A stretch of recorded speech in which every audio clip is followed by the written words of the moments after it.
kecil ujung kaki, legging namanya. Mbak, ini celana anak kecil atau orang dewasa? Ini untuk orang dewasa, Pak. Loh, kok kecil sekali? Bapak jadul. Ini Pak karet. Dia dipakai bisa melar, walaupun kaki itu sebesar batang kelapa. Dokter sudah ngasih tahu, jangan pakai celana sempit karena berpengaruh pada peredaran darah. Nanti sakit kulit. Tapi orang kita ini prinsip hidupnya biar sakit asal gaya. Nih, orang tuanya mana? Kenapa diam? Awalnya memang takut, karena takut ditangkap wilayah Hizbah, karena takut dikontrol pemerintah. Tapi lama-lama akan masuk ke hati, beramal sesuai dengan suruh tunjuk perintah Allah Subhanahu wa ta'ala. Ini akan menyelamatkan negeri ini. Dari bawah umat ini disadarkan dengan ceramah. Ustadz-ustadz yang diundang kemari luar biasa. Ustadz Maulana sudah datang, Ustadz Ali Jaber dari Madinah langsung kemari. Ustadz-ustadz ngetop sudah diundang semua kemari. Baru yang kurang ngetop ini sekarang. Semua datang kemari.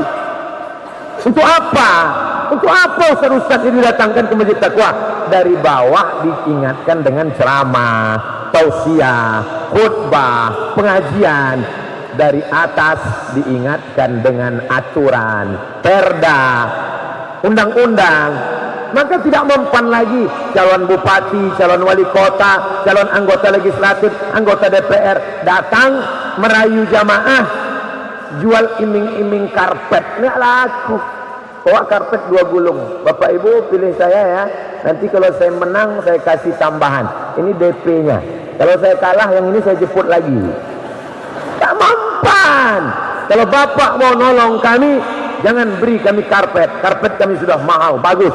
Jangan beri kami kipas AC, kami sudah mantap. Tapi perjuangkan hak-hak beragama kami di negeri ini, maka akan bertahan. Karena doa kita pertama kepada Allah, Allahumma inna nas'aluka salamatan fitin. Agama duluan, agama. Saya bangga luar biasa. Saya sangka Al-Azhar sunyi. Mungkin orang tidak belajar di Azhar lagi, karena sudah banyak video YouTube Syekh Ali Jum'ah, Syekh Hasim Omar Hasim, Ahmad Omar Hasim. Ternyata dari Kutacane saja yang berangkat ke Al-Azhar Mesir tahun ini 10 orang. Mereka yang akan pulang menegakkan syariat Islam, menegakkan negeri ini menjadi yang ditolong Allah. Walau anna alal qura amanu, kalau penduduk negeri itu beriman, wattaqau, bertakwa, la fatahna alaihim, akan kami bukakan dari langit barakat, barokat, barokat, barokat minas sama, dari langit, wal ard, dari bumi. Brunei Darussalam. Begitu diterapkan syariat Islam, apa yang terjadi? Embargo Inggris datang. Hotel Sultan Hasan Al-Bolkiah tutup karena menentang syariat Islam ditegakkan di bumi Commonwealth bekas jajahan Inggris, Brunei Darussalam. Sultan Brunei tak berdiri, tetap juga. Akhirnya diganti Allah, muncul sumur-sumur minyak baru. Ini negeri orang beriman, negeri ulama. Muncul PT Arun Gas, kering gas, datang minyak, melimpah ruah, semuanya bangkit dari langit, dari bumi. Tapi kalau kamu tidak tolong agama Allah, akhadnahum, kami cabut nikmat itu, kata Allah. Itu Allah yang ngomong, janji Allah. Saudi Arabia mau mencari sumur, mau ambil air, digali sumur, menyembur minyak kualitas tinggi, tak kering sampai sekarang. Tempat kita mau diambil minyak, keluar lumpur, tak kering-kering. Dibor Inul 2 tahun, muncul lumpur tak kering-kering. 1 kecamatan tenggelam, 2 kecamatan tenggelam, rel kereta api putus, akhirnya ditembok keliling, terus air, sampai pula ada sesuatu yang membingungkan. Tiba-tiba tak ada di mana datangnya, muncul buaya air asin, tak melompat dari langit langsung. Wallahu a'lam. Heran semua pakar, kok bisa ada? Allah berjanji, kalau kamu syukuri ini, ketika datang bencana, maka dia tak bisa membedakan mana orang baik, mana orang tak baik, mana orang yang salat, mana yang tidak. Wattaqu fitnatan la tusibanna alladhina zalamu minkum khassah. Takutlah kamu kepada azab Allah. Kalau dia datang, dia tidak akan menganiaya yang zalim saja. Bapak Ibu yang dimuliakan Allah, mengapa mesti ada halal bihalal? Umat dicerdaskan dengan kajian. Mengapa ada halal bihalal? Pemimpin, ulama, ustaz mau saling maaf memaafkan. Salat sudah, puasa sudah, zakat sudah, haji sudah, tarawih sudah. Ada yang belum. Apa dia? Minta maaf. Ini banyak orang tak mau minta maaf. Dia sangka dia bisa masuk surga karena sholatnya banyak, karena puasanya banyak, karena bangun masjid, karena sekolah MBA. Jangan kau sangka kau masuk surga karena amalmu yang banyak itu.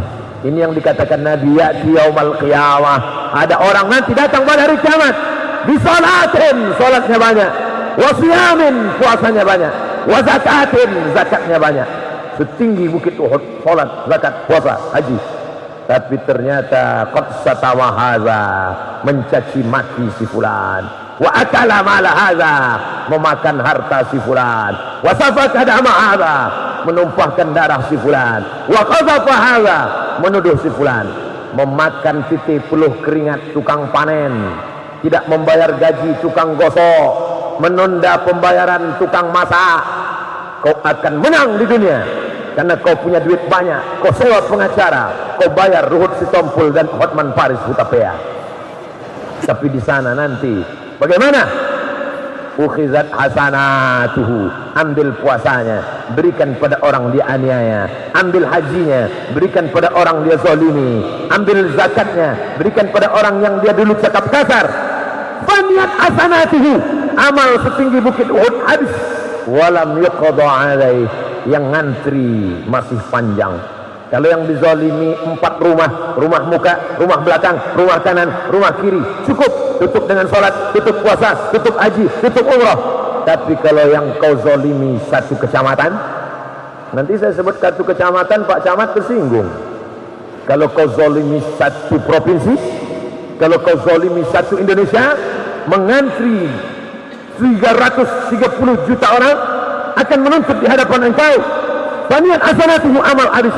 Ukhirat khotoyahum, diambil dosa mereka, summa turihat ilai, campakkan ke dia, diambil dosa mereka, campakkan ke dia, diambil dosa mereka, lemparkan ke dia, summa turihat finnar, masukkan dia ke dalam neraka jahanam. Orang masuk neraka bukan karena narkoba, masuk neraka bukan karena zina, masuk neraka kenapa? Karena sombong, tak mau minta maaf. Tadi Pak Asisten, apa kata Pak Asisten? Minal aidin wal faizin, mohon maaf zahir dan batin. Kenapa? Karena dengan maaf, plong-plongan, halal bihalal, habis ini tak lagi ada sangkut paut dalam hati, lepas, tapi hutang tak lunas. Jangan udah halal bihalal lunas. Mana dalilnya? Kenapa Idul Fitri mesti minta maaf? Tidak ada dalil Idul Fitri mesti minta maaf. Minta maaf kapan saja, unlimited edition, terbuka sepanjang tahun. Lalu Ustaz, kenapa minta maaf pas Idul Fitri? Saya minta maaf pas Idul Fitri karena waktu Idul Fitri hati orang beriman sedang hancur, sedang rapuh, seperti agar-agar. Maka pada saat itu kita pun minta maaf sama dia. Allahu Akbar, Allahu Akbar, Allahu Akbar, la ilaha illallah.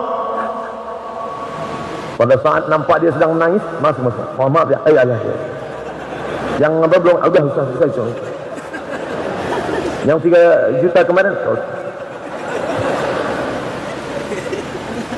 Ustaz kok ngasih tahunya sekarang? Coba kasih tahu sebelum Idul Fitri kemarin. Jangan cemas, masih ada Idul Adha. Nanti cepat-cepat ke tanah lapang. Siapa kawan yang kita banyak dosa, duduk dekat dia, tengok dia. Allahu Akbar. Ulurkan tangan. Kebetulan Idul Adha dia bawa golok. mau motong sapi kurban, minta maaf ya, ini sama kau, kata dia. Apakah kalau dia tidak maafkan kita, lalu kita terhalang di hadapan Allah? Tidak. Yang penting kita minta maaf. Masalah dia maafkan atau tidak, itu urusan dia. Yang penting kita minta maaf. Nanti saya minta maaf ke rumah dia, dilemparnya pakai panci, Pak Ustaz. Tenang. Saya, Pak Ustaz, dilemparnya pakai batu, Pak Ustaz. Kalau kau dilempar pakai batu, balas lempar pakai bunga. Saya dilemparnya pakai batu, Pak Ustaz. 2 kali, balas pakai bunga. Tapi kalau 3 kali kau dilemparnya pakai batu, yang ketiga itu kau balas pakai bunga, tapi yakinkan potnya ikut sekalian, karena dia sudah kurang ajar. Bapak Ibu yang dimuliakan Allah Subhanahu wa taala, akhirnya sampai jam 10:30. Tadi saya mulai ceramah 10:30, sekarang 10:30, pas 60 menit. Di mana-mana saya ceramah 60 menit sesuai yang tertulis di botol 600 ml.